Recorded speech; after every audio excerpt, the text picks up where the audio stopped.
যেমন কাঁদে তেমনি ক্রন্দন করতে করতে তার কোমল পল্লব তুল্য যে চরণ দুখানি তিনি ছুঁড়তে লাগলেন। আর সঙ্গে সঙ্গে যখনই গাড়িতে সামান্য লাগলো সেই গাড়িটা ভেঙে চৌচির হয়ে গেল। হ্যাঁ, তার যে সেই চাকাগুলি দুদিকে খুলে চলে গেল, জোয়ালগুলি ভেঙে গেল, সমস্ত জিনিসপত্রগুলি ছড়িয়ে পড়লো, কিন্তু গোপাল অক্ষত অবস্থায় রইলেন। তাই গৌর প্রেমানন্দে। এই শকটাসুরকে না হিরণ্যাক্ষের পুত্র উৎকচ লোমস ঋষির অভিশাপে, কেন লোমস ঋষি অভিশাপ দিয়েছিলেন না, লোমস ঋষির আশ্রমে হিরণ্যাক্ষের পুত্র উৎকচ প্রবেশ করেছিল। তার বিশাল শরীর ছিল, সেই বিশালাকায় শরীর নিয়ে সে যত্রতত্র ভ্রমণ করছিল। আর যখন ভ্রমণ করছিল সমস্ত কিছু গাছপালাগুলো বিধ্বস্ত করে যাচ্ছিল। গাছপালার উপরে তাদের কোনো মায়া থাকে নাই। লোমস ঋষি নিজের হাতে গাছপালাগুলি রোপণ করেছেন। তখন লোমস ঋষি ক্রুদ্ধ হয়ে অভিশাপ দিল, তুমি তোমার যৌবনের মদগর্বে এত গর্বিত? হ্যাঁ, আমি অভিশাপ দিচ্ছি তুমি দেহ রহিত হয়ে যাও। সঙ্গে সঙ্গে সে দেহ রহিত হয়ে গেল এবং সেই তারই নাম হলো হিরণ্যাক্ষের পুত্র উৎকচ, তার নাম হলো শকটাসুর। সমস্ত কিছু দিব্য অলৌকিক আপনারা যখন শ্রবণ করবেন, বুদ্ধিকে একদিকে সরিয়ে তারপর শ্রবণ করবেন, নাহলে ভগবান শ্রীকৃষ্ণের লীলা বোঝা সম্ভব নয়, কখনো সম্ভব নয়, এ বোধগম্য নয়।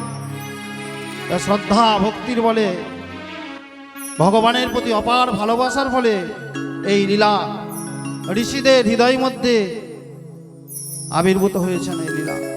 কাজেই সেই ভগবানের সেই লীলাকে আস্বাদন করতে গেলে আমাদেরকে প্রাকৃত বুদ্ধির সঙ্গ পরিত্যাগ করে লীলার রসে ডুবে যেতে হবে, তবেই সম্ভব হবে। তারপরে 1 বছর বয়স, ভগবান শ্রীকৃষ্ণের যখন 1 বছর বয়স, ঠিক সেই সময় একদিন মাতা যশোমতী গোপালকে কোলে নিয়ে আদর করছেন। হঠাৎ করে তার মনে হলো যে শিশুটি যেন ক্রমে ভারী হয়ে উঠছে। আস্তে আস্তে এমন ভারী হলো, মাতা যশোমতী রোহিণী দেবীকে বলছেন, দিদি কি জানি আজকে কেন ছেলেটা, আজকে গোপাল কেন ভারী হয়ে যাচ্ছে, কেন কে জানে। রোহিণী দেবী রেগে গেছেন। দেখ যশোদে, এই 7 সকালে এইরকম অলক্ষণে কথাবার্তা বলবি না, বলতে নাই। ছেলেকে কোনোদিন ভারী বলতে আছে? ছেলেকে ভারী বলতে নাই। মাতা যশোমতী বলছে, দিদি আমি কিন্তু মিথ্যা কথা বলছি না, কি হয়েছে বুঝতে পারছি না। ওই তুই যা খুশি কর। চলে গেলেন রেগে। রোহিণী দেবী চলে গেলেন অন্যত্র কার্য করতে, আর মাতা যশোমতী তাকে দুয়ারে নামিয়ে দিলেন। ঘরের সামনে জাঙ্গিনা, সেখানে নামিয়ে দিলেন। নামিয়ে তিনি কাজ করতে যাচ্ছেন। আসলে ভগবান শ্রীকৃষ্ণ জানেন যে কি হতে চলেছে। ইত্যাবসারে ঠিক এই সময় যখন নামিয়ে দিয়েছেন, তৃণাবর্তাসুর বলে একটা অসুর এসেছে।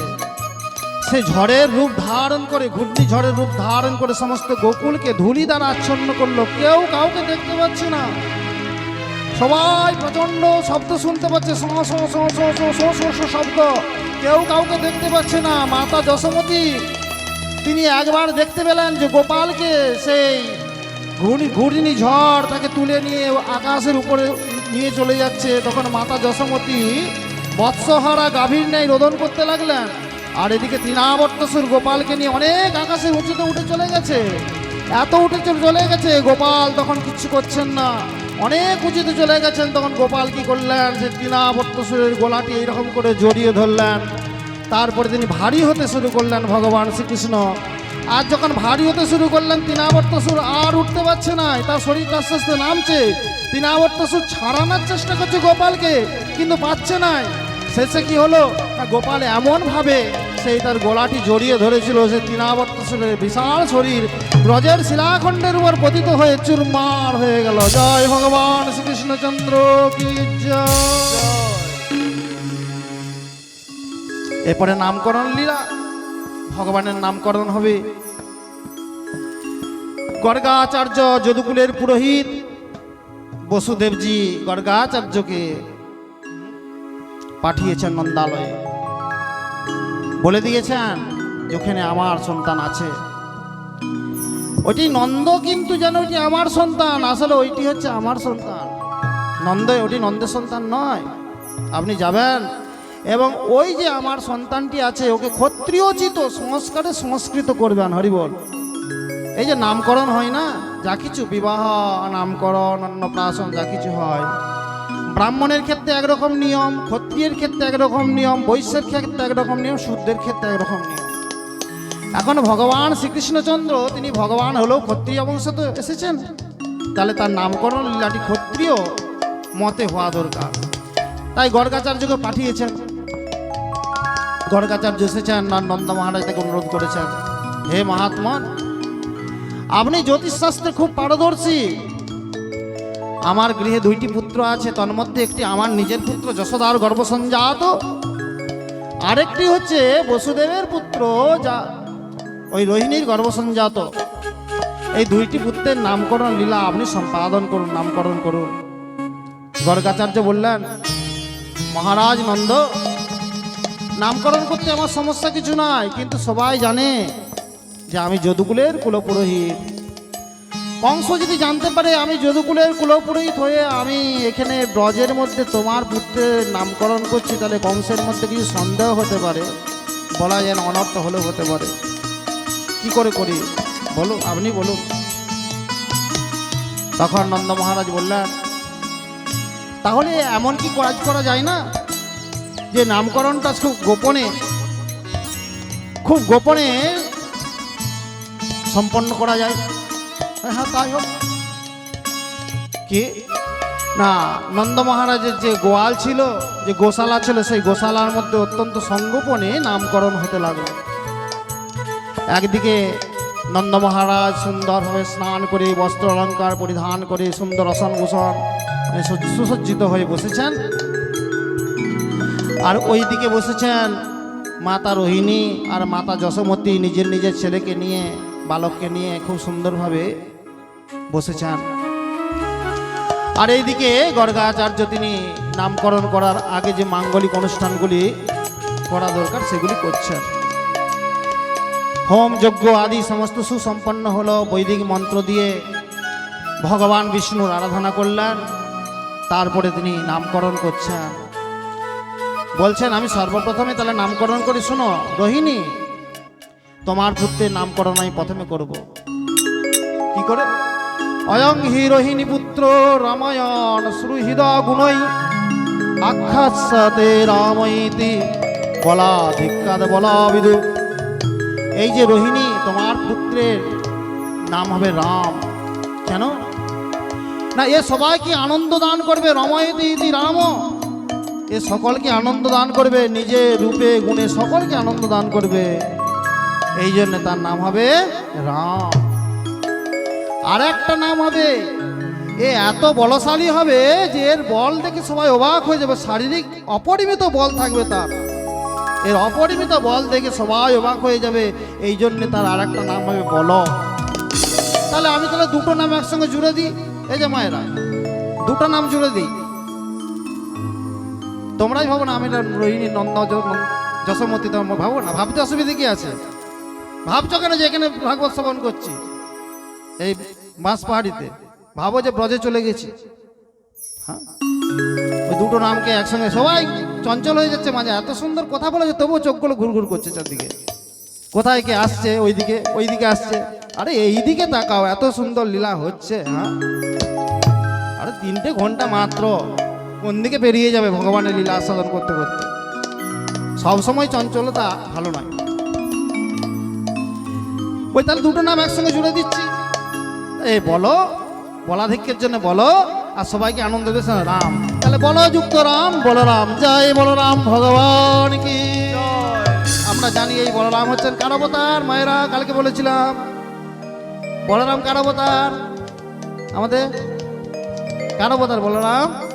ভগবান বিষ্ণু কার উপরে সাহিত্য থাকেন? সেই শেষ নাগ, তার অবতার হচ্ছেন ভগবান বলরাম। আর তার আরেকটা নাম রাখলেন শঙ্কর্ষণ। শঙ্কর্ষণ কেন?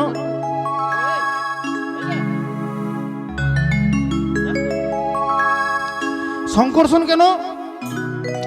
যদুনাং পৃথং ভাবাৎ শঙ্কর্ষণামুসন্তুতে, যদুনাং পৃথং ভাবাৎ শঙ্কর্ষণামুসন্তুতে। সংকর্ষণ কেন বলা হবে না, যদুকুলের রাজারা যখন পরস্পরের সঙ্গে বিবাদ করবে, তাদের বিবাদ ভঞ্জন করে তাদেরকে আকর্ষণ করে একসঙ্গে আবার পুনর্মিলন করবে, এই জন্য তার নাম হবে সংকর্ষণ। আকর্ষণ করে একসঙ্গে মিলিত করবেন। কিন্তু আর একটা কারণ সেটা বললেন না, বললে কিন্তু লীলা চলবে না। কি আর একটা সংকর্ষণ কারণ কি না, ভগবান শ্রীকৃষ্ণচন্দ্র যখন আবির্ভূত হননি তখন যোগমায়াকে আদেশ দিয়েছিলেন, হে যোগমায়া, ওই দেবকী মায়ের সপ্তম গর্ভে ভগবানের অংশ অবতার রূপে বলদেব অপেক্ষা করছেন, তো তাকে রোহিণীর গর্ভে স্থানান্তরিত করো আকর্ষণ করে, এই জন্য তার নাম হলো সংকর্ষণ। কিন্তু এই কথাটি বললেন না, নিতাই গৌর প্রেমানন্দে। তারপরে ভগবান আমাদের নন্দগোপালের নামকরণ হচ্ছে, কত সুন্দর। যশোমতী মা নিয়ে বসে আছেন গোপালকে, কত সুন্দরভাবে গোপাল সুসজ্জিত হয়েছেন, আর গোপালের নামকরণ করছেন গর্গমুনি। আসন বর্ণাস্ত্র ইয়স্য গৃহ্ণতি অনুযুগং তনু শুক্ল রক্তস্তথাপিত ইদানিং কৃষ্ণতাঙ্গত। শুনো যশোদে, যশোদা শোনো, তোমার এই পুত্রটি এই বিভিন্ন যুগে বিভিন্ন রকম রং ধারণ করে আসে। কখনো শুক্লবর্ণ, শুক্লাম্বর ধরং বিষ্ণু শশীবর্ণং চতুর্ভুজম শুক্লাম্বর, কখনো শুক্লাম্বর, কখনো রক্ত, কখনো পীত। আর এই সময় এখন তিনি কৃষ্ণবর্ণ ধারণ করে এসেছে, এই কৃষ্ণবর্ণ ধারণ করে এসেছে তোমার শিশু এই সময়, এই জন্য এর নাম হবে কৃষ্ণ। ভগবান শ্রীকৃষ্ণের রংটা কেমন ছিল গো? ফর্সা। কৃষ্ণ কালো অঙ্গ বাঁকা, তাই তার নাম হলো কৃষ্ণ। জয় ভগবান শ্রীকৃষ্ণচন্দ্র কি জয়। জয় গ্রন্থরাজ ভাগবত মহাপুরাণ কি জয়।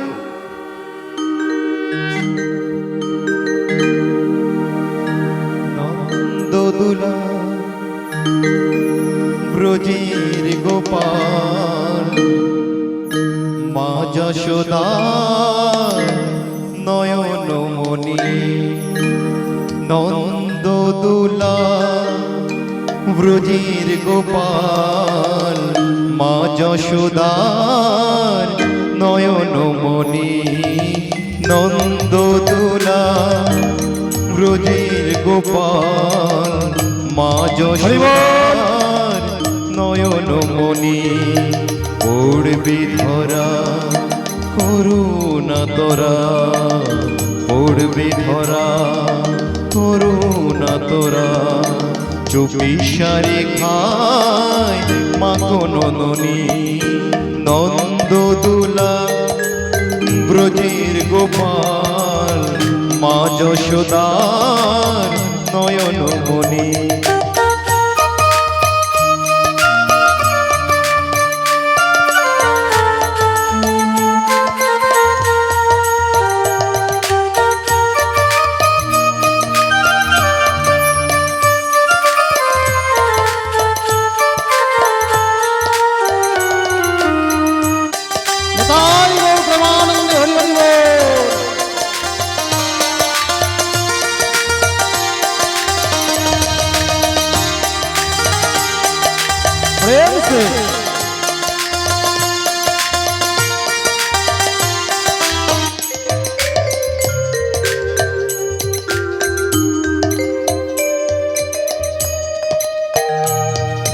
ঘুম যদি মা ভেঙে যায়, চোখ মেলে সে যদি যায়। ঘুম যদি মা ভেঙে যায়, চোখ মেলে সে যদি যায়। দেখতে পাবে তুমি করছো কি যে, দেখতে পাবে তুমি করছো কি যে। করবে তখন মা শাসন। নন্দদোলা ব্রজের গোপাল, মা যশোদার নয়নমণি।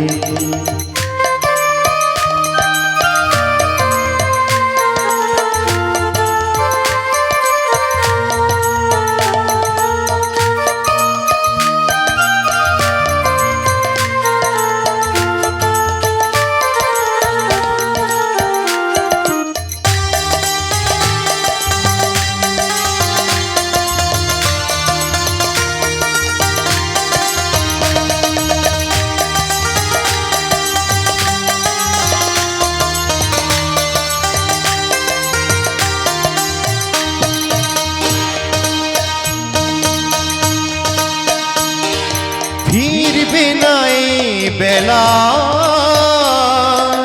খেলবে না এই খেলা, ফিরবে না এই বেলা, খেলবে না এই খেলা। শাসন করে তাই চোখের জলে, শাসন করে তাই চোখের জলে, বুক ভাসাবে মা জননী নন্দদোলা। ব্রজের গোপাল মা যশোদার নয়নমণি নন্দদোলা। ব্রজের গোপাল মা যশোদার নয়নমণি। পড়বে ধরা করুণা তোরা, পড়বে ধরা করুণা তোরা, চুপি সারে খায় মাখননি নন্দদোলা। ব্রজের গোপাল মা যশোদার নয়নমণি নন্দদোলা। ব্রজের গোপাল মা যশোদার নয়নমণি নন্দদোলা। ব্রজের গোপাল মা যশোদার নয়নমণি। জয় নন্দদোলাল ভগবান শ্রী কৃষ্ণচন্দ্র কি জয়।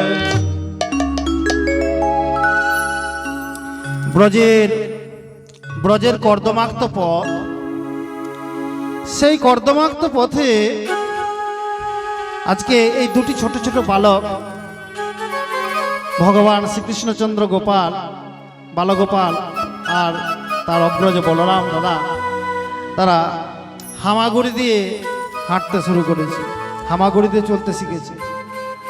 বড় অদ্ভুত লাগছে, যেন শুক্লপক্ষের চন্দ্র, শুক্লপক্ষের চন্দ্র যেমন দিনের পর দিন বাড়তে থাকে এক কোলা করে, তেমনি শিশুগুলির এত সুন্দর অঙ্গ লাবণ্য, এত সুন্দর রূপ দেখে যে দেখে সেই মোহিত হয়ে যায়। সারা ব্রজবাসীদের শুধু একটাই চিন্তা, একটাই ভাবনা, এখন কৃষ্ণ আর বলরাম। তাদের ভাবনার কেন্দ্রবিন্দু শুধু কৃষ্ণ বলরাম, আর কিছু নয়। নিজেদের বাড়ির যে কাজকর্মগুলো আছে সেগুলো গৌণ হয়ে গেছে, কৃষ্ণ ভাবনা সবসময় মুখ্য। সবাই কৃষ্ণ আর বলরামের প্রশংসা করে, সবাই লীলা আস্বাদন করার জন্য আসে। তারপরে কিছুদিন সেই হামাগুড়ি দিয়ে চলতে চলতে চলতে চলতে আস্তে আস্তে আস্তে আস্তে চরণের উপরে ভর করে হাঁটতে শিখলেন। মাঝে মাঝে বাছুরগুলি যখন থাকে, এরা কি করে না, সেই বাছুরের লেজ ধরে একটু উঠে, আর তখনই বাছুরটা ভয়ে পালিয়ে যায়, তখনই পড়ে যায়। আর সেই দৃশ্য অবলোকন করে সবাই খুব মধুর খুব আনন্দে হাস্য করতে থাকে। এইভাবে ব্রজলীলা চলছে, গোপালের বাল্যলীলা চলছে, শৈশব লীলা চলছে। পরীক্ষিত মহারাজ এই জায়গায় সুখদেব গোস্বামীকে থামিয়ে দিলেন। একটা প্রশ্ন আছে মহারাজ। না কি প্রশ্ন? নন্দ কিম করদ ব্রহ্মণ শ্রেয় এবং মহাদয়। নন্দ কিম করদ ব্রহ্মণ, হে ব্রহ্মণ, নন্দ এমন কি কাজ করেছিল, এমন কি পুণ্যকর্ম করেছিল? হে মহাদয়, নন্দ এমন কি পুণ্য কাজ করেছিল যে পুণ্যের জন্যে যশোদা চ মহাভাগা পপৌ ইয়স্য স্তনং হরি। যে পুণ্যের জন্য মহাভাগ্যশালিনী যশোদা তাকে স্তন্যদান করতে সমর্থ হয়েছিলেন। যশোদার এবং নন্দ মহারাজের এমন কি পুণ্য ছিল, তারা ভগবান শ্রীকৃষ্ণের এবং বলরামের বাৎসল্য রস আস্বাদন করেছিলেন। তার কারণ ভগবানের বাবা মা হওয়া তো সোজা কথা নয়। সুখদেব গোস্বামী বলছেন, শোনো পরীক্ষিত, বসুশ্রেষ্ঠ দ্রোণ এবং ধরাদেবী তপস্যা করেছিলেন। বাবা, তপস্যার ফলই সুসন্তান লাভ হয়। বাবা, বারংবার বলি, ভাগবত এইটাই শিক্ষা দিচ্ছে, প্রথম দিন থেকে বলি শেষ দিন পর্যন্ত, কেমন করে সুসন্তান লাভ করা যায়, তার জন্য তপস্যা দরকার। এই বসুশ্রেষ্ঠ দ্রোণ এবং ধরাদেবী তপস্যা করেছিল ব্রহ্মার নিকট। রোদ, জল, ঝড়, বৃষ্টি, উপেক্ষা করে এক পায়ে দাঁড়িয়ে ভয়ঙ্করভাবে তপস্যা করেছিল। তো তাদের সেই তপস্যায় সন্তুষ্ট হয়ে ব্রহ্মা তাদেরকে বলেছিলেন তোমাদের কৃষ্ণ ভক্তি হোক। এই কৃষ্ণ ভক্তি বড় লাভ করেছিলেন, যার ফলে ভগবান শ্রীকৃষ্ণচন্দ্রের যে বাৎসল্য, তাকে বাৎসল্য স্নেহ দেওয়ার দুর্লভ সুযোগ পেয়েছিলেন। গোপাল বড় হয়ে গেছেন। এখন যত ছেলেগুলো বড় হয়ে যাচ্ছে ততই কিন্তু তাদের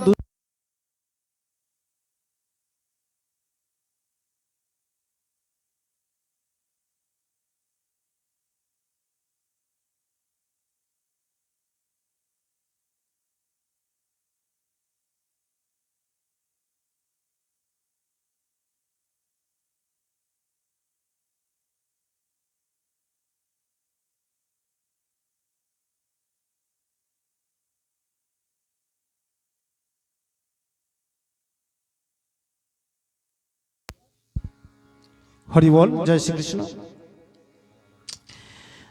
তো এই গোপাল এবং বলরামজি যত বড় হয়ে যাচ্ছেন তত তাদের দুষ্টুমি আরো বেড়ে যাচ্ছে। এমন এক সময় এলো যে মাতা যশোমতী আর মাতা রোহিণী দেবী তাদের পক্ষে গৃহকর্ম করা সম্ভব হচ্ছে না। ছেলেগুলো এত দুষ্টু হয়ে যাচ্ছে, তারা যখন তখন বাড়ির বাইরে বেরিয়ে যাচ্ছে। এর বাড়ির বাইরে বেরিয়ে গেলে যারা সিংওয়ালা প্রাণী যেন তাদের থেকে ভয়, যাদের নখ আছে তাদের থেকে ভয়, সাপ পোকামাকড় তাদের থেকে ভয়, ময়ূর থেকে ভয়, যে কোনো সময় তাদের বিপদ হতে পারে। সব সময় সবাই ত্রস্ত হয়ে থাকতেন, ভয়ে ভয়ে থাকতেন কখন যেন কি না হয়। আর এদিকে গোপাল সেই চৌরাগ্রগণ্য, একটা চৌরাষ্টকম আছে জানো, ভগবান শ্রীকৃষ্ণের একটা স্তুতি আছে চৌরাষ্টকম। আচ্ছা, আমরা যদি চুরি করি আমাদের সবাই গুণগান গাইবে নাকি, যে কত সুন্দর চোর, কত সুন্দর চোর দেখো। কিন্তু ভগবান শ্রীকৃষ্ণ যা করেছেন তাই কিন্তু গুণগান হয়ে যাচ্ছে, চৌরাষ্টকম। খুব সুন্দর। আমার এখানে তো সময় নাই বা সম্ভব নাই। তো সেই সবাই এসেছে, তারা কি করছে না, গোপাল এবং বলদেব সমস্ত সমবয়স্ক বালকদের নিয়ে ক্ষীর সর দধি চুরি নবনীত সমস্ত কিছু চুরি করে ভক্ষণ করছে। এখন ব্রজবাসীদের কি অবস্থা, এই যে চুরি করে ভক্ষণ করছে এটাকে তারা এনজয় করে, তারা উপভোগ করে, কোনো সমস্যা কিছু নাই, চুরি করে ভক্ষণ করে সমস্যা কিছু নাই। কিন্তু এত সত্ত্বেও কিছু তো আনন্দ করতে হবে। সেই জন্য একদিন যশোমতীর কাছে এসেছেন। সকালবেলায় যশোমতী ওই গোপালকে কোলে নিয়ে যখন আদর করছেন তখন এসেছেন, সমস্ত ব্রজবাসী এসেছেন। দিয়ে ওই গোপালকে শুনিয়ে শুনিয়ে যশোদাকে বলছে, শোন যশোদে, তোর ছেলে না বড়ই দুষ্টু হয়ে গেছে। হ্যাঁ, এই যে দুজন ছেলে তোদের, এই দুজন ছেলে বড় দুষ্টু হয়ে গেছে। না কি দুষ্টুমি করেছে? দেখ, যখন আমাদের গোদহনের সময় হয়নি আমাদেরকে বাড়িতে চলে আসে, চলে এসে কি করে, আমরা দেখতে পাইনি তখন বাছুরগুলোকে খুলে দেয়। যখন আমরা দেখি যে বাছুরগুলোকে খুলে দিয়েছে, বাছুরগুলোকে সামলাতে যায়, তখন কিন্তু তারা সেই সুযোগে ঘরের মধ্যে ঢুকে যায়। ঢুকে গিয়ে চুরি করে নবনীত ক্ষীর ননি মাখন সব কিছু খায়। আচ্ছা, খাই ঠিক আছে, কোনো সমস্যা কিছু নয়, নিজেরা খাক ঠিক আছে। কিন্তু কিরকম আপদ, কিরকম দুষ্টুমি দেখতো, বাঁদরগুলোকে খাওয়াবে, নিজেরা তো খাই বটে, তারপর আবার বাঁদরগুলোকে খাওয়ায়, ডেকে ডেকে বাঁদরগুলোকে খাওয়ায়। আর বাঁদরগুলোর খেয়ে খেয়ে যখন পেট ভরে যায় তখন বলে এই নবনীত মাখন এইগুলো এত বাজে যে বাঁদরগুলোও খেতে চায় না। তখন ওই দধি ভাণ্ড সমস্ত ভাণ্ড ভেঙে দিয়ে ছুটে পালিয়ে যায় বাড়ি থেকে। তো মাতা যশোমতী বলছেন, এক কাজ করবে, কি আর বলবো, তোমরা কোনো উঁচু জায়গাতে তুলে রাখবে, যেখানে ওরা ছোট ছোট ছিল নাগাল পাবে কি করে, উঁচু জায়গায় তুলে রাখবে। বলি তা উপায় নাই, আমরা সেটাও করে দেখেছি।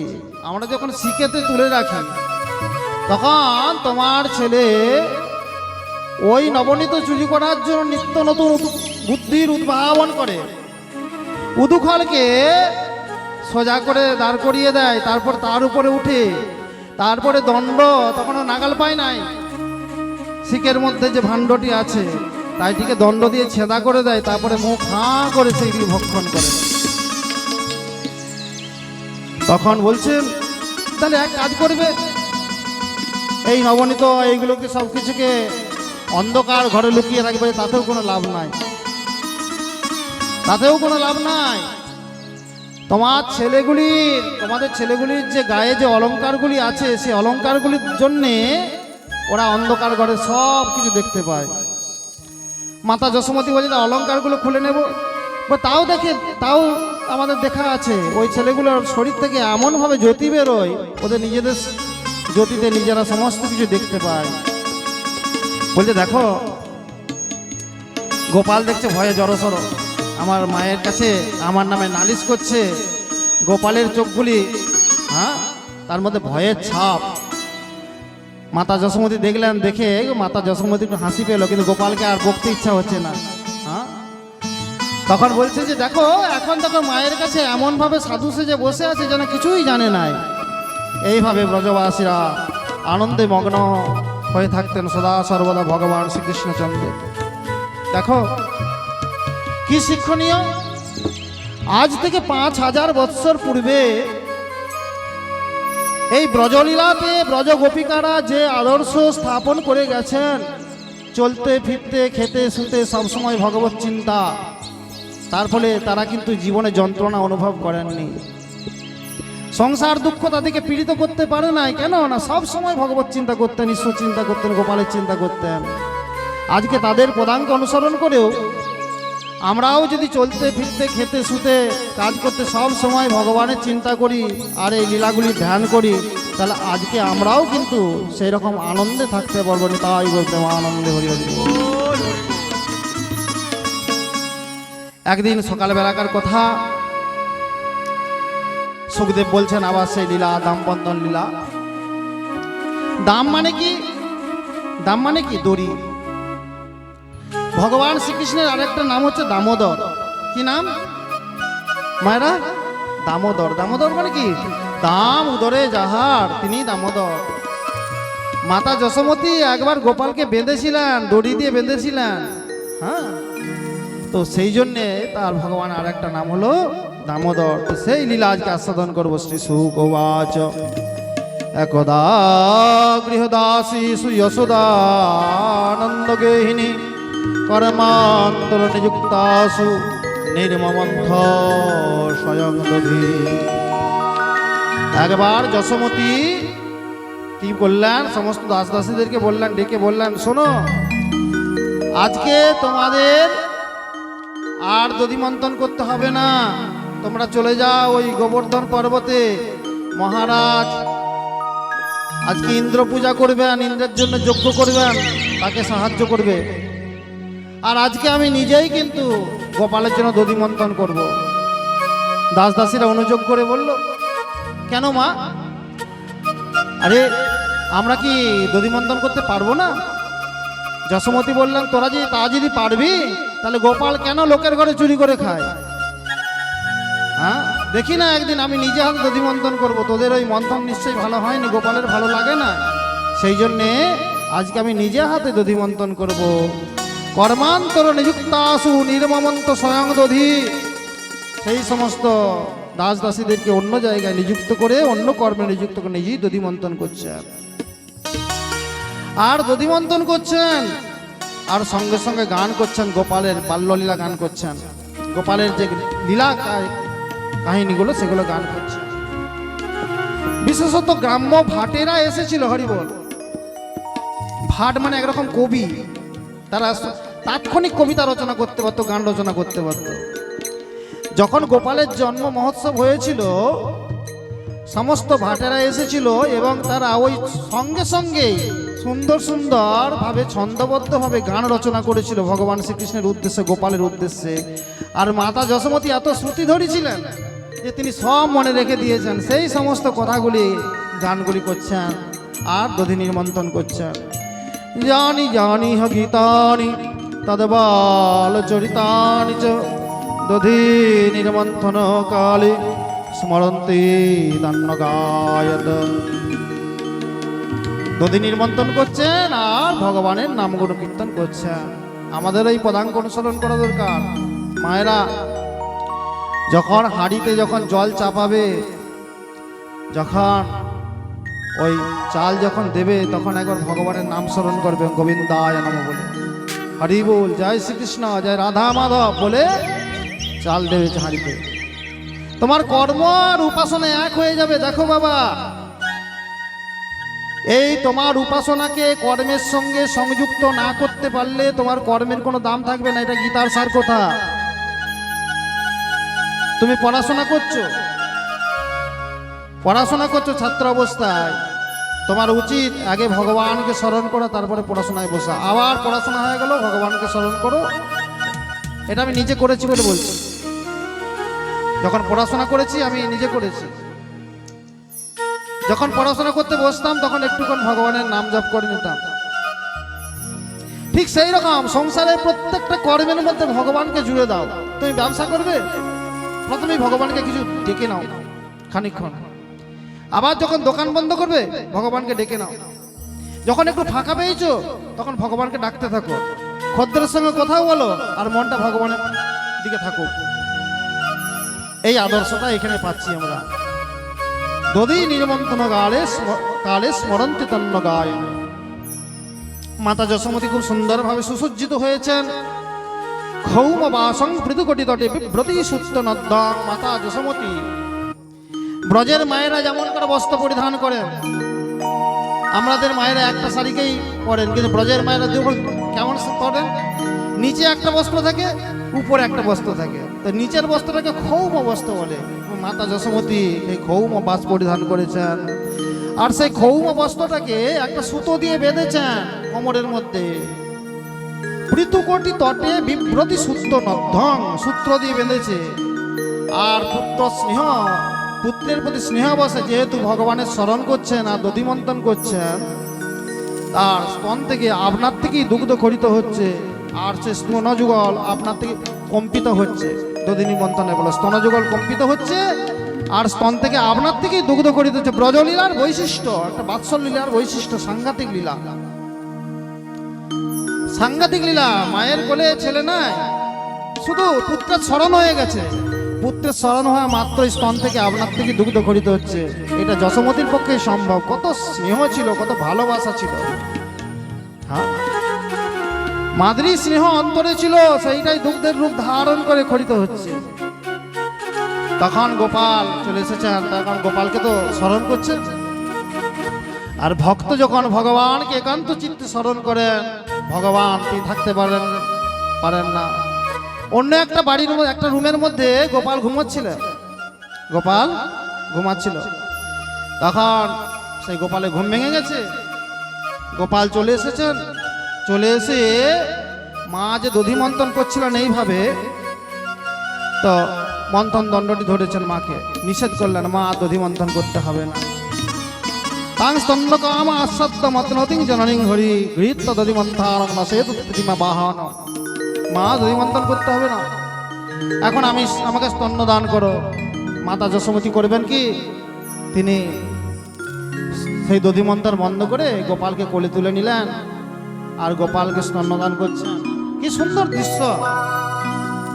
গোপালকে স্তন্যদান করছেন আর গোপাল মাঝে মাঝে স্তন্য পান করছে আর মায়ের মুখের দিকে তাকাচ্ছে। মায়ের মাঝে মুখের দিকে, আর গোপালের সেই মিষ্টি মুখের দিকে তাকিয়ে মা যশোমতীর এত আনন্দ হচ্ছে। আর বিশেষত দেখলো, যখন তাকিয়ে হাসছে, দেখলো যে 2-1টা দাঁত এসে গজাচ্ছে। মায়ের খুব আনন্দ, ছোট ছোট দাঁতগুলি দেখতে পাচ্ছে। এইভাবে যখন মায়ে পেয়ে যখন আনন্দে ভরপুর, তখন একটা ঘটনা ঘটে গেল। কি হলো? ওইদিকে উঠানের মধ্যে একটা চুল্লি ছিল, মানে উনান ছিল, সেখানে দুগ্ধ গরম করা হচ্ছিল, পদ্মগন্ধি গাভীর দুগ্ধ। সেই দুগ্ধ সে যখন সে দেখলো, ব্রজের সমস্ত বস্তুই চিন্ময়, প্রত্যেকটা বস্তুই চিন্ময়, জানতো। ওইদিকে যে দুধটা গরম হচ্ছে সেটাও কিন্তু জানতো। তার অভিমান হয়ে গেছে, তাহলে আমার কি জীবনটা বৃথা? তাহলে আমি কি কৃষ্ণ সেবায় লাগতে পারবো না? আজকে ভগবান তিনি মাতা যশোমতীর কোলে উঠে যাচ্ছেন, তার স্তন্যপান করছেন, তাহলে আমার জীবন কি জন্যে? তার অভিমান হয়েছে, আর সে অভিমানে দুগ্ধটি উতলে পড়ছে, বলছে আমি এক্ষুনি আত্মাহুতি দেবো, আমি এক্ষুনি আমার নিজের প্রাণকে বিসর্জন দেবো। যে জীবন কৃষ্ণ সেবার জন্য লাগে না, সেই জীবন ব্যর্থ। নিতাই গৌর প্রেমানন্দে হরি বল। আমাদেরও জীবনটি হরি বল, তোমার যে ধন, যে সম্পত্তি, যে তোমার শক্তি, সামর্থ্য, বিদ্যা, পৌরুষ ভগবৎ সেবায় লাগে না, সেই বিদ্যা, সম্পত্তি, সামর্থ্য, পৌরুষ সমস্ত বৃথা। যারা বিদ্বান ব্যক্তি তারা বুঝতে পারেন আমার যা কিছু আছে সব কিছু তোমার জন্য প্রভু। এই ভাবটি সবসময় আনবে, সব সময় মনের মধ্যে এটি ভাববে, তুমি মুক্ত হয়ে যাবে। যা কিছু প্রভু আমার আছে সব কিছু তোমার জন্যে, আমি তো তোমার, মেরে তো গিরিধারী গোপাল দুসরা না কই, তুমি ছাড়া তো আমার আর কেউ নাই।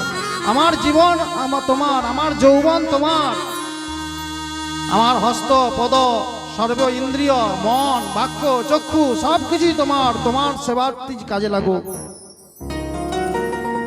আমার এই যে বাক্য, এই বাক্যের সার্থকতা কোথায় না ভগবত কথা বর্ণনা, বৈকুণ্ঠ গুণানুবর্ণনে, বচাংসি বৈকুণ্ঠ গুণানুবর্ণনে, ভগবানের গুণ বর্ণনেই মধ্যেই এই বাক্যের সার্থকতা। তখন সেই দুধ উদলে পড়েছে, আর মাতা যশোমতী দেখতে পেয়ে গেছেন যে দুগ্ধ উদলে পড়েছে, সঙ্গে সঙ্গে গোপালকে স্তন্যপান থেকে বিরত করে সেই দুগ্ধ সামলাতে গেছে। আর তখন গোপালের রাগ হয়েছে। গোপাল করলেন কি, আমি আর এখানটা বেশি বিস্তারিত করব না, সংক্ষেপ করছি। গোপাল করলেন কি না, তিনি তার রাগ হয়ে গেল, তিনি দাঁতের দ্বারা ঠোঁট কামড়ে ধরলেন। তারপরে একটা সেই তার ওষ্ঠগুলো কাঁপছে, ওর চোখ মুখ লাল হয়ে গেছে, ঠোঁটগুলি কাঁপছে রাগে। আর একটা সেই পাথর ছিল, সেই পাথরে করে দধি মন্থনের যে ভাণ্ডটি ছিল সেটাকে ভেঙে ফেলল, এবং কপট অশ্রু বিসর্জন করে, যেন মিছিমিছি কান্না আর কি, হ্যাঁ, কপট অশ্রু বিসর্জন করতে করতে অন্য একটা ঘরের মধ্যে চলে গেছে, সেখানে যে আবার দুষ্টুমি আরম্ভ করেছে। এদিকে মাতা যশোমতী চলে এসেছেন সে দধি মন্থন স্থানে, এসে দেখছেন যে দধি মন্থনের ভাণ্ডটি ভাঙা। ভগ্নং বিলক্ষ শাশ্বতস্য কর্ম তজ্জাহাস, হ্যাঁ, ভগ্নং বিলক্ষ, সেই দধিমন্তন ভাণ্ডটিকে ভাঙা দেখে ভগ্নং বিলক্ষ শাশ্বতস্য কর্ম, ভাবলো যে ও এইটি আমার নিজের ছেলেরই কাজ, আর কারো নাই। তজ্জা হাসো, সেই জন্য সে হাসলো, একটু হাসলো, কিন্তু ছেলেটাকে তো কোথায় গেল, কোথায় একটু খুঁজে দেখতেই হয়, কোথায় গেল। তো খুঁজতে খুঁজতে খুঁজতে খুঁজতে একটা ঘরের মধ্যে পেয়েছে। আর গোপাল কি করছে, একটা উদুখোলের উপরে উঠেছে, উঠে সেই নবনীতকে নিচ্ছে, খাচ্ছে, বাঁদরগুলোকে খাওয়াচ্ছে। আর চারিদিকে ভয়চকিত দৃষ্টিতে দেখছেন যে মা পাছে চলে না আসে, মা পাছে চলে না আসে। এইভাবে ভয়ার্ত দৃষ্টিতে চারদিকে দৃষ্টিপাত করছে না, চঞ্চল নেত্র, চঞ্চল নেত্র। ঠিক সেই সময় যশোমতী পা টিপে টিপে গোপালকে ধরার জন্য একদম রেডি। আর সঙ্গে সঙ্গে গোপাল বুঝে গেছেন, সঙ্গে সঙ্গে লাভ, আর সঙ্গে সঙ্গে গোপাল দৌড়। মাতা যশোমতীও দৌড়াচ্ছেন আর গোপালও পেছনে দৌড়াচ্ছে। এখানে ভগবান পেছনে ভগবানের পেছনে ভক্ত ছুটছে, ভগবানও ছুটছেন ভক্তও ছুটছে, ভগবানও ছুটছেন ভক্তও ছুটছে। ভক্ত মনে করছে আমি ভগবানকে ধরে ফেলবো, ভগবানকে ধরে ফেলবো। ভগবান বলছে আমি অধরা, আমার কৃপা কবু, কৃপা বিনা আমাকে যাই না কবু ধরা। নিতাই গৌর প্রেমানন্দে হরি বল। আমার কৃপা বিনা মরে যাই না কবু ধরা। মাতা যশোমতী ছুটতে ছুটতে ছুটতে ছুটতে তিনি ঘেমে গেছেন। এই কপাল দিয়ে বিন্দু বিন্দু অশ্রু গড়িয়ে, এই ঘর্ম গড়িয়ে পড়ছে, ঘাম দিচ্ছে কপালে, চুলগুলি আলুলায়িত হয়ে গেছে। তখন ছিন্ন বক্ত্রং, ছিন্ন বক্তং, ছিন্ন মানে ঘাম, সেই ঘর্মাক্ত কলে ভরা মাতা যশোমতীকে ক্লান্ত শ্রান্ত পরিশ্রান্ত দেখে গোপালের মনে হলো না, আর মা কাঁদানো ভালো নয়, মাকে কষ্ট দিয়া ভালো নয়, আমি এরপরে ধরা দিই, ধরা দিলাম।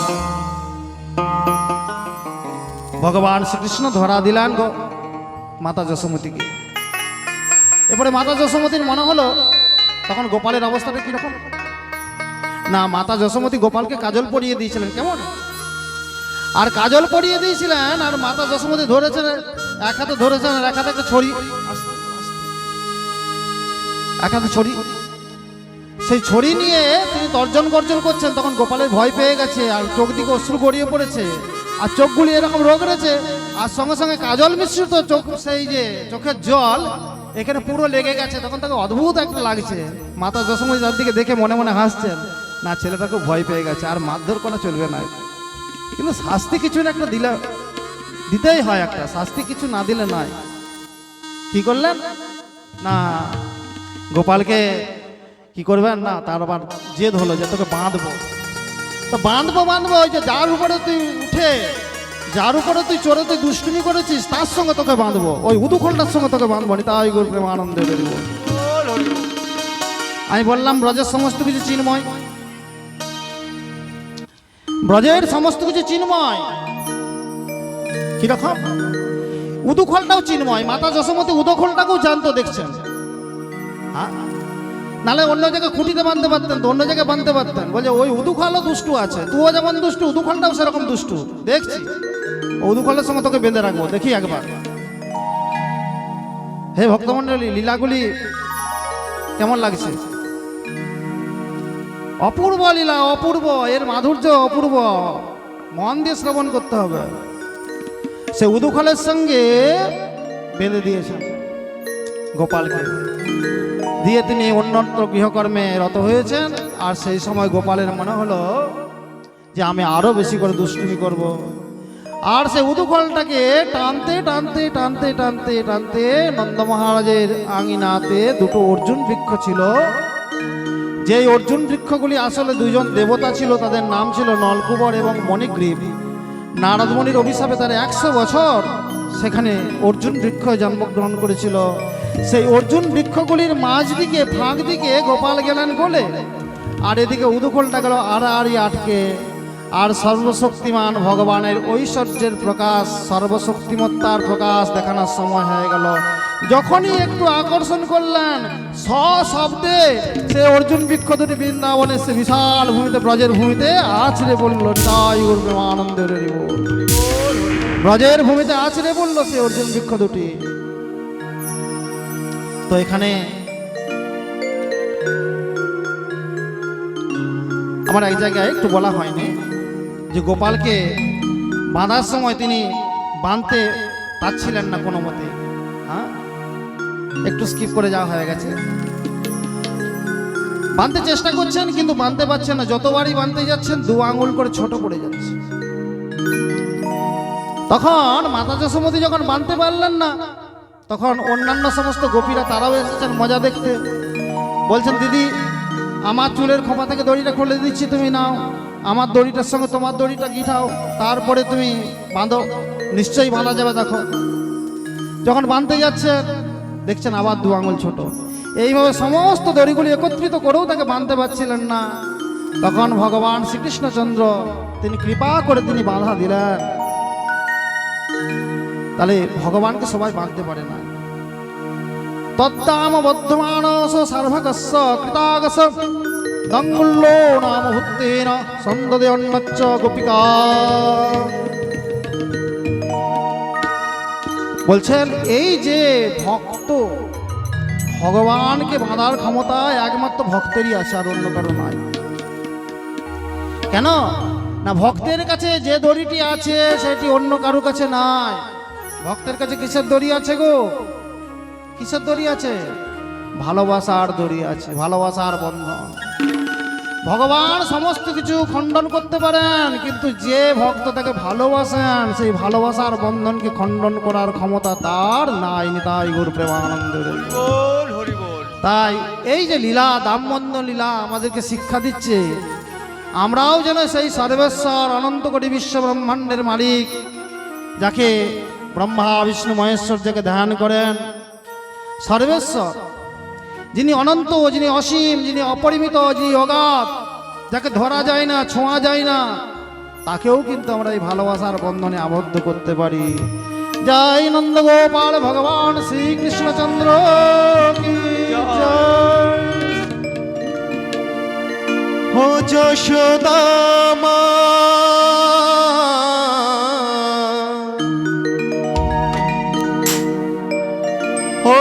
যশোদা মা ওর ছেলেবেলা চলে গেলে আর তো পাবি না, আর তো পাবি না। ওর ছেলেবেলা চলে গেলে আর তো পাবি না। দইয়ের হাঁড়ি ভেঙে ফেলে খেলুক এখনই নীলমণি।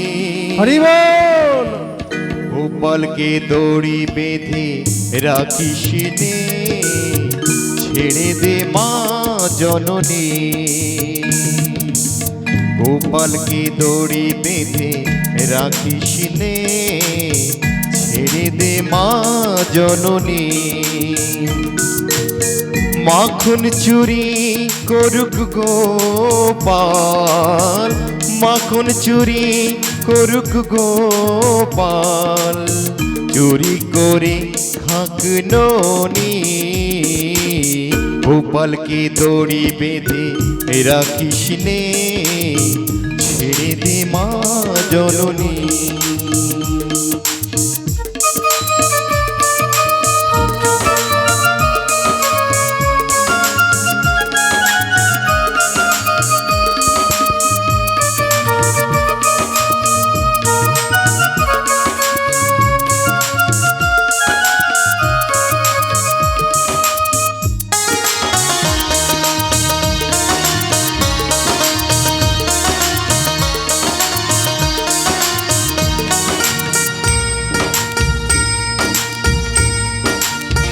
ও যশোদা মা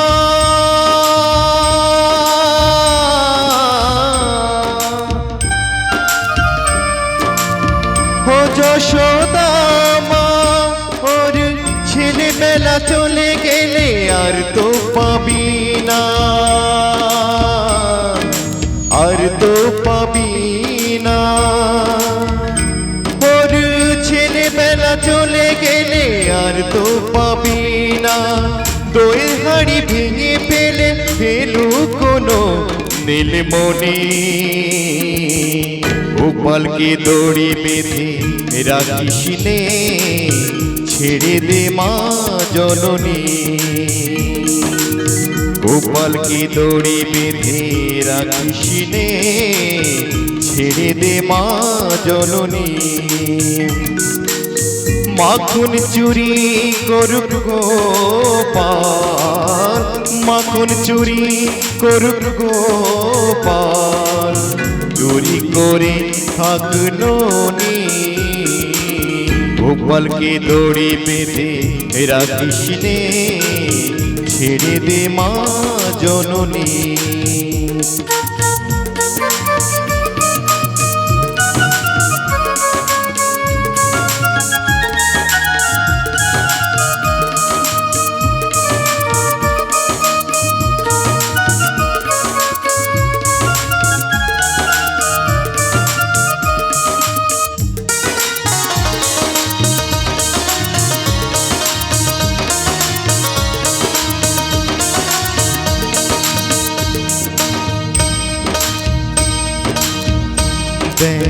মুখে চোখে দই মেখে তাকিয়ে আছে কিভাবে,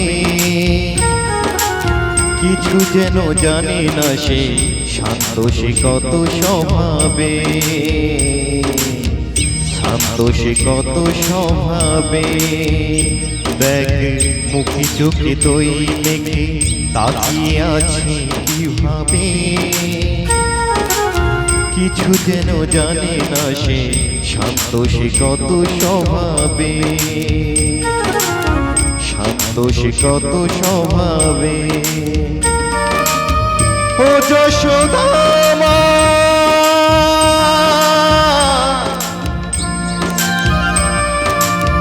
ও যশোদা মা, ওই দুষ্টুটাকে সাজা দিয়ে লুকিয়ে কাঁদিস না, লুকিয়ে কাঁদিস না। ওই দুষ্টুটাকে সাজা দিয়ে লুকিয়ে কাঁদিস না। করবি কি রে মা বলে সেটাকে যদি এখনই গোপালকে দড়ি বেঁধে রাখিস নে, ছেড়ে দে মা জননী। গোপালকে দড়ি বেঁধে রাখিস নে, ছেড়ে দে মা জননী। মাখন চুরি করুক গোপাল, মাখন চুরি করুক গোপাল, চুরি করে থাকলো নি। গোপালকে দড়ি বেঁধে রাখিস নে, ছেড়ে দে মা জননী। গোপালকে দড়ি বেঁধে রাখিস নে, ছেড়ে দে মা জননী, ছেড়ে দে মা জননী, ছেড়ে দে মা জননী। জয় নন্দনন্দন ভগবান শ্রী কৃষ্ণচন্দ্র কি জয়।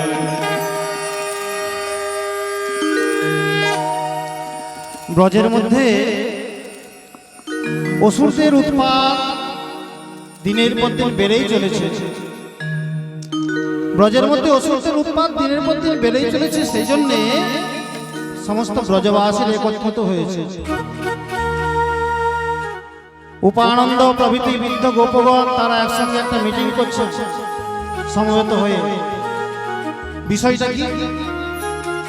সেই সভার বিষয়বস্তু হলো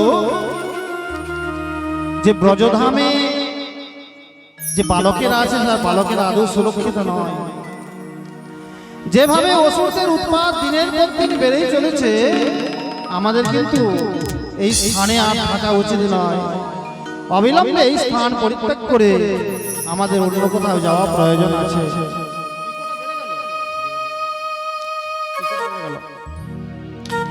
অন্য কোথাও যাওয়ার প্রয়োজন আছে। তখন সবাই মিলে চিন্তা করছে কোথায় যাওয়া যায়। একজন বয়স্ক গোপ উঠে দাঁড়ালো, দাঁড়িয়ে বলছেন, আমি এখানে একটা প্রস্তাবনা রাখছি। কি প্রস্তাবনা? না, এখান থেকে কিছু দূরে বৃন্দাবন বলে একটা সুরম্য বন আছে। সেই জায়গাটা অত্যন্ত মনোহর, সুন্দর, গাছ গাছালিতে পরিপূর্ণ। সেখানে গোবর্ধন পর্বত আছে, আর গোবর্ধন পর্বত থেকে ঝর্ণা নেমে আসছে। সেই ঝর্ণার জল পান করতে পারবে আমাদের এই গরু বাছুরগুলি। আর গোবর্ধন পর্বতে সুন্দর সুন্দর ঘাস আছে, চারণভূমিও আছে। সেখানে আমাদের এই গরু বাছুরগুলি তাদের জন্য পর্যাপ্ত পরিমাণে ঘাস আছে, তারা চড়ে খেতে পারবে। আর গোবর্ধন পর্বতে অনেক ঔষধি লতা বৃক্ষ ইত্যাদি আছে। সব দিক থেকে আমাদের মনে হচ্ছে ওই জায়গাটি আমাদের অনুকূল। সবাই মিলে চললেন। নন্দ মহারাজ, সমস্ত বৃদ্ধ গোপেরা, সমস্ত গাড়িগুলো যাচ্ছে বৃন্দাবনের দিকে রওনা হচ্ছে। আর পাশে পাশে সমস্ত বৃদ্ধ গোপেরা তীর ধনুক নিয়ে পাহারা দিতে দিতে যাচ্ছে। কেন না, বাই চান্স যদি কোনো রাক্ষস যদি বা অসুর যদি আক্রমণ করে। আর গোপাল মাতা যশোমতীর কোলে শয়ন করে আছেন, আর বলদেব বলরামজি তিনিও সেই রোহিণী দেবীর কোলে শয়ন করে আছেন। যশোমতী, রোহিণী দেবী সবাই কিন্তু গোপালের গুণগান করতে করতে সেই বৃন্দাবনের দিকে যাচ্ছে। আমাদের সঙ্গে তফাৎ আছে বাবা, আমাদের সঙ্গে তফাৎ আছে। আমরা বৃন্দাবনে যাই সংসার চিন্তা করতে করতে যাই, ঘরে কি হচ্ছে না হচ্ছে, বৌমা, হ্যাঁ, সমস্ত কিছু নিজের অহংকারের ঢোল পিটোতে পিটোতে পিটোতে পিটোতে আমরা বৃন্দাবনের দিকে যাই। আর এনারাও বৃন্দাবনে যাচ্ছেন ভগবানের কথা চিন্তা করতে করতে। শারীরিকভাবে বৃন্দাবনে উপস্থিত হওয়াটা বড় কথা নয়, বৃন্দাবনে যাবার অধিকার সবারই নাই। বৃন্দাবনের মাহাত্ম্য তারাই তো অনুভব করতে পারবে যাদের হৃদয়টি বৃন্দাবন হয়ে গেছেন, তাই বলবে মহানন্দ হরি বল। মানুষ কত বলে বৃন্দাবন ধাম বাস করে এলাম, বৃন্দাবন ধাম গিয়েছিলাম। সত্যি গিয়েছিলে? মন যেখানে থাকে সেটাই বৃন্দাবন বাবা। যাই হোক, সেই বৃন্দাবনে গেছেন, সেখানে সেই গাড়িগুলিকে খুব সুন্দরভাবে সুসজ্জিত করেছেন, অর্ধচন্দ্রাকারে সুসজ্জিত করে তারা গাছপালা ইত্যাদি সমস্ত নিয়ে ছোট ছোট কুটির বাঁধতে শুরু করেছেন। সেই বৃন্দাবনে তারা বাস করতে গেলেন। আর নন্দ মহারাজ সমস্ত গোপগণ একত্রিত হয়ে তারা একদিন চর্চা করলো, আচ্ছা কৃষ্ণ বলরাম এবং সমস্ত বালকেরা এমন দুষ্টু হয়ে যাচ্ছে, এদের দুষ্টুমি এত বেড়ে যাচ্ছে যে এদেরকে ঘরে রাখা দায়, তাহলে এদেরকে কাজ দিতে হবে। কি কাজ? না, এরা বড় বড় যে গরুগুলো আছে সেগুলোকে চড়াতে পারবে না, তাহলে এরা যেমন ছোট ছোট ছেলে, এদের জন্য বাছুরগুলোকে চড়ানোর ভার দিয়ে দেওয়া হোক, বৎসচারণের ভার। হ্যাঁ, এইভাবে মাতা যশোমতী প্রত্যেক দিন গোপালকে খুব সুন্দর করে সাজিয়ে দেন, অলকা তিলকা অসান ভূষণ খুব সুন্দর করে সাজিয়ে দেন, আর সঙ্গে নবনীত দিয়ে দেন। একটি সেই গোচারণের জন্য একটি লাঠি থাকে, আর লাঠির অগ্রভাগে খাবারগুলি বাঁধা থাকে। এইভাবে ভগবানের বৃন্দাবন লীলা শুরু হলো। এই বৃন্দাবন লীলার মধ্যে গোচারণ লীলা খুব গুরুত্বপূর্ণ। কি সুন্দর গোচারণে গিয়ে তারা আনন্দ করতেন, খেলাধুলা করতেন, প্রাকৃত বালকের মতন। ব্যাঙগুলো পুকুরে ঝাঁপাচ্ছে, আর যখন ব্যাঙগুলো যেমন করে পুকুরে ঝাঁপাচ্ছে লাফিয়ে লাফিয়ে, তারাও ঝাঁপ দিয়ে যেত ব্যাঙগুলোর সঙ্গে। কোথাও বক চুপচাপ বসে আছে, তখন বকটির পাশে তারাও চুপচাপ বসে থাকতেন। কখনো পাখিগুলো আকাশে উড়ে যাচ্ছে, আর পাখিগুলোর ছায়া অনুসরণ করে করে তারাও ছুটে ছুটে যেতেন। এইভাবে একেবারে প্রাকৃত বালকের মতন খেলাধুলা করতেন। সেইখানে যখন তারা একদিন খেলাধুলা করছেন, একদিন একটা ঘটনা ঘটল। কংসের দ্বারা প্রেরিত হয়ে একটি অসুর এসেছে। অসুর এসে সে বাছুরের রূপ ধারণ করেছে, তার নাম হচ্ছে বৎসাসুর। বৎসাসুর এসে বাছুরের রূপ ধারণ করে ভগবানের যে গোচারণের যে বাছুরগুলির দল ছিল তার সঙ্গে মিশে গেছে। কিন্তু যখনই শ্রীকৃষ্ণ বুঝতে পারলেন যে আসলে একটি অসুর বাছুরের রূপ ধারণ করে এসেছেন, ভগবান শ্রীকৃষ্ণ আস্তে আস্তে পা টিপে টিপে যেতে লাগলেন, যেন এমনি যাচ্ছেন। আর ক্ষিপ্র গতিতে বাছুরের দুটি পেছনের দিকে পা ধরে এইভাবে বনবন বনবন করে ঘুরিয়ে ছেড়ে দিলেন, আর সঙ্গে সঙ্গে কপিত্ত গাছের উপরে পড়লো, আর বৎসাসুর গোবিন্দায় নমঃ হয়ে গেল। কপিত্ত গাছ মানে কি? কপিত্ত ফলের গাছ। কপিত্ত মানে কয়েদ বেলের গাছ, কয়েদ বেলের। তারপরে যে বকাসুর, একটা বকাসুর এসেছিল তাদেরকে নিধন করার জন্য। তার বিশাল শরীর আর বিশাল বড় চঞ্চু। সে এসেছিল শ্রীকৃষ্ণকে গ্রাস করার জন্য। চুপচাপ দাঁড়িয়ে আছে, সবাই কৌতূহল, এটা কি জিনিস, কি জিনিস? কৃষ্ণ বলছে আমি যাই, আমি যেয়ে দেখে আসি এটা কি জিনিস। কৃষ্ণ কাছে গেছেন, ভগবান শ্রীকৃষ্ণ কাছে গেছেন, পাগুলোয় হাত বুলোচ্ছে, গায়ে হাত বুলোচ্ছে, বলে কিছু করছে না, এই তো আমাকে কিছু করছে না, এ কিছু করবে না, ভয়ের কিছু নাই। আর এইভাবে যখন গোপবালকদের সঙ্গে কথা বলছেন, তখন সেই ক্ষিপ্র গতিতে সেই বকাসুর তার তীক্ষ্ণ চঞ্চু দিয়ে শ্রীকৃষ্ণকে গিলে ফেলেছে। আর দেখেই সমস্ত গোপবালকের হতচেতন হয়ে গেছে, সবাই চেতনা হারিয়ে গেছে, হা হুতোষ করছে। ভগবান শ্রীকৃষ্ণ কি করলেন? সেই বকাসুরের গলার মধ্যে গিয়ে নিজের যে শরীরের যে তাপকে বাড়াতে লাগলেন, আর এমনভাবে তাপকে বাড়াতে লাগলেন, বকাসুরের মনে হলো আমি একটা জ্বলন্ত লোহাকে গিলে ফেলেছি। তখন বকাসুর বারবার মুখ থেকে এইরকম করছে, কোনোভাবে যদি বার করা যায় উগড়ে ফেলে দিল কৃষ্ণকে, উগড়ে ফেলতো বাধ্য হলো। আর যখন শ্রীকৃষ্ণ বাহির এলো, তখন তাকে খুঁচিয়ে মারার চেষ্টা করলো চঞ্চু দিয়ে। আর ভগবান শ্রীকৃষ্ণ কি করলেন? ক্ষিপ্র গতিতে চঞ্চুর দুটি যে প্রান্ত, সেই প্রান্তগুলিকে এইভাবে ধরে তালপাতাকে যেমন করে আমরা বিদীর্ণ করি, সেই রকম বিদীর্ণ করে দিলেন। বকাসুরের অন্ত হয়ে গেলেন। তাই আনন্দের অঘাসুর বধ করলেন। ফল প্রকৃতির অঘাসুর 18 মাইল একটা বিশাল অজগর সর্পের রূপ ধারণ করে সে পথে বসেছিল গোপাল এবং তার সমস্ত সঙ্গী সাথীদের গিলে ফেলার জন্যে। সমস্ত সঙ্গী সাথী ঢুকে গেল। গোপাল বুঝতে পেরেছেন এ একটা মহাসর্প, তাই তো আমার সঙ্গী সাথীরা সবাই গুহা মনে